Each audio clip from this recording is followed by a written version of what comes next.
Assalamualaikum warahmatullahi wabarakatuh. Kami dari kelompok 1 akan mempresentasikan hasil kerja kelompok kami tentang konsep dan urgensi pendidikan Pancasila yang beranggotakan saya Aini Nasikatu Zero, saya Lutfi Setika, Dan saya Iqbal Fitrianto. Materi selanjutnya akan disampaikan oleh saudara Iqbal Fitrianto.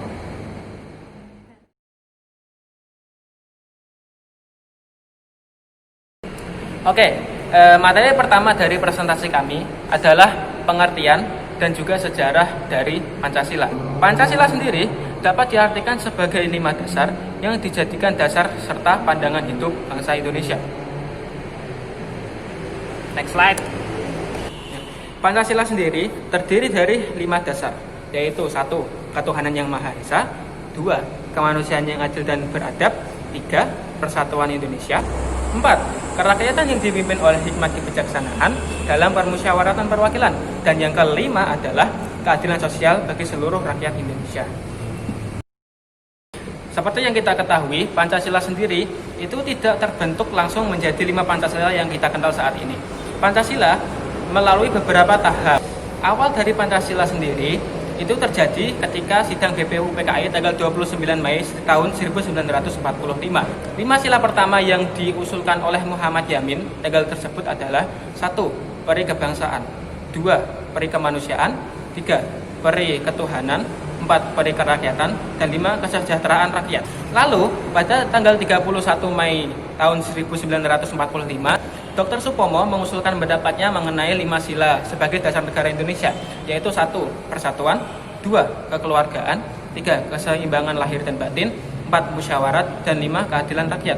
Lalu Bapak Proklamasi kita mengusulkan 5 sila lagi, yaitu 1. Kebangsaan Indonesia, 2. Internasionalisme dan kemanusiaan, 3. Mufakat dan demokrasi, 4. Kesejahteraan sosial, dan 5. Ketuhanan yang Maha Esa.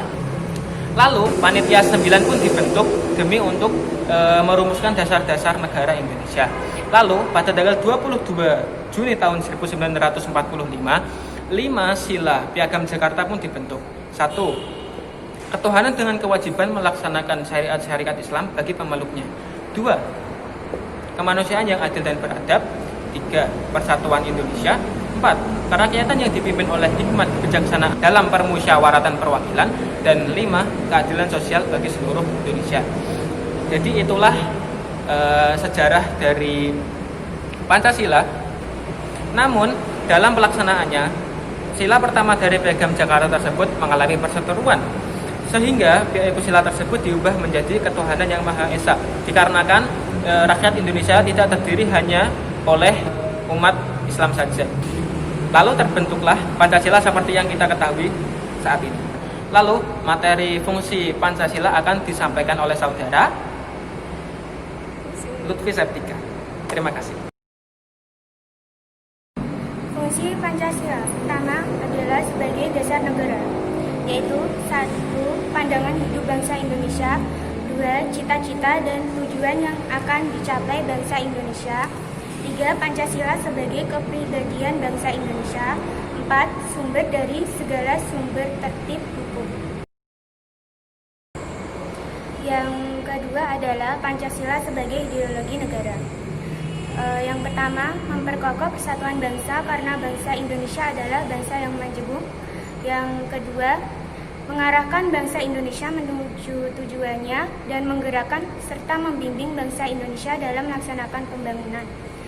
Yang ketiga, memelihara dan mengembangkan identitas bangsa dan sebagai dorongan dalam pembentukan karakter bangsa berdasarkan Pancasila. Yang keempat, menjadi standar nilai dalam melakukan kritik mengenai keadaan bangsa dan negara. Materi selanjutnya adalah pentingnya pendidikan Pancasila. Sebelumnya, pengertian pendidikan Pancasila merupakan mata pelajaran yang mempunyai misi sebagai pendidikan nilai dan moral Pancasila, penyadaran akan norma dan konstitusi Undang-Undang Dasar Negara Republik Indonesia tahun 1945, pengembangan komitmen terhadap Negara Kesatuan Republik Indonesia, dan penghayatan terhadap filosofi Bhinneka Tunggal Ika. Selanjutnya, Pentingnya pendidikan Pancasila yang pertama yaitu mampu mengaplikasikan nilai-nilai Pancasila dalam kehidupan sehari-hari. Yang kedua, berpartisipasi dalam upaya mencegah dan menghentikan berbagai tindak kekerasan dengan cara cerdas dan damai.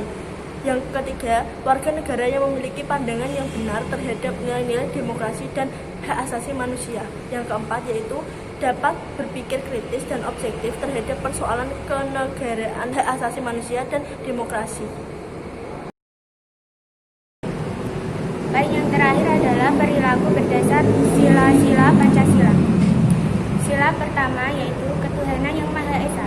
Contoh perilakunya adalah taat beribadah terhadap Tuhan yang Maha Esa sesuai dengan kepercayaan masing-masing.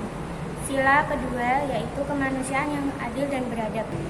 Contoh perilaku yaitu mengakui persamaan derajat, hak, serta kewajiban antara sesama manusia. Sila ketiga, persatuan Indonesia. Contoh perilaku yaitu senang memakai bahasa pemersatu dalam kehidupan sehari-hari, yaitu bahasa Indonesia. Sila keempat yaitu kerakyatan yang dipimpin oleh hikmah kebijaksanaan dalam permusyawaratan perwakilan.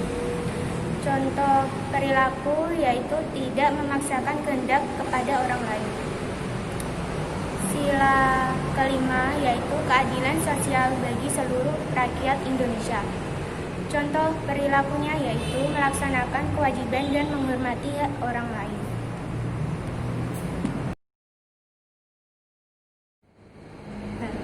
Iya. Kalian buka?